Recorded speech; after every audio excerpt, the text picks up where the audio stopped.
Hi, it's Dana. Time for this week's question. It comes from Kellen, and she writes, my daughter is 11 months old and still wakes up at least twice a night. I've tried everything. She falls asleep on her own fine, and sometimes she will wake and soothe herself back to sleep. But at the 2 a.m. waking, she can never soothe herself. She cries and cries. I still nurse her, and I just started nursing her at the 11 p.m. waking and trying to let her go through the 2 a.m. waking. It's only worked maybe twice. When she nurses, she never falls asleep, and I put her back in the crib wide awake. If I give in and feed her at 2 a.m., she always goes back into the crib fine and sleeps until morning. But I want her to sleep all night. What should I do? Okay, Kellen, well, there's a few really good things you've done. The first is that she falls asleep on her own at bedtime, and that there's times in the night when she falls back to sleep on her own as well. So that's really, that's the first step. And that's usually the hardest step. So really you've conquered the hardest part. And it's just a matter of getting her right through the night. And I hear this question quite often from people, and I just want you to have a look at what you're doing for the night wakings. It looks like you were feeding her at 2, but not 11, and now you're feeding her at 11 and not at 2, and it sounds like it's pretty confusing. And it's hard on the child because you know what you're doing. In your mind, it all makes sense, and there's a method to all this. But in her mind, she really has no clue. I mean, you used to feed her at 2 and not 11, and now you're feeding her at 11 and not 2. And sometimes this can just make a baby wake up crying regardless of what time it is. And so in order to get her sleeping all the way through the night, and I agree that by 11 months, there's no reason why she shouldn't be sleeping all night. And making a few little changes will make all the difference. So for every wake up, I want you to first wait about 5 and even 10 minutes if it doesn't sound too serious. There's something special about 10 minutes that if you wait 10 minutes, at least some of the time the baby's back to sleep and you won't have had to do anything. If it sounds more urgent within 5 minutes, then definitely go in.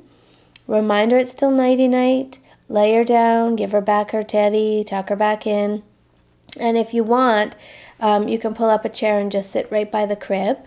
You can do some careful touching, so that means, if it helps to pat her back a little bit, and that offers her comfort, that's fine. But you just don't want to pat her back to sleep, so be careful not to do that. Just keep reminding her that it's sleepy time. Do not give in and nurse her. I mean, it sounds to me, and again, the good news is you're nursing her, but you're not nursing her back to sleep, so that's great. But it just sounds like she's sort of habitually night feeding for no real reason. I think she's just convinced herself that that's what she needs halfway through the night and is not really accepting much less. Also, you could try, I don't think there's a lot of evidence that suggests that feeding a baby anymore before bed makes any difference to their night wakings. But you could try, just for the sake of ruling it out, giving her either a little bit more to eat through the day, increasing her meals and either her nursing through the day, or adding a little bit to the bedtime routine, maybe offering solids before bed and then a little bit of a top-up nurse before she actually goes into the crib. It might help, it might not. It probably has nothing to do with food. But then I would push through the night wakings, no feeds. So no feed at 11, no feed at 2, no feeds at all.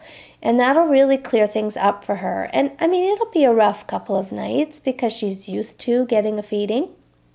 But because she already has the skills, meaning she puts herself to sleep at bedtime and occasionally through the night, that's not as hard. It's not going to be as hard as somebody who's starting out with a baby who has no idea how to put themselves to sleep for any of it.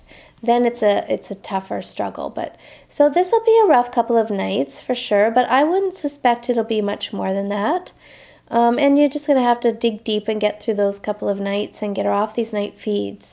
I really don't think that there's much use in sort of weaning her down or shortening the feed times. Again, I think with children, especially her age, it's just better to pull the feed. So there's no confusion. Every wake up is handled exactly the same until morning comes. And again, I've said this over and over, but I don't consider morning anything before 6 a.m. So hang in there till 6 a.m. and then if she's awake, you can start your day with her and take her somewhere new, either for breakfast first or for her first feed. Okay, so you're halfway there. You're really close. You've just got to do this last little hurdle, and then you should be through it, and she should be sleeping all night. So thanks for your question, and sleep well.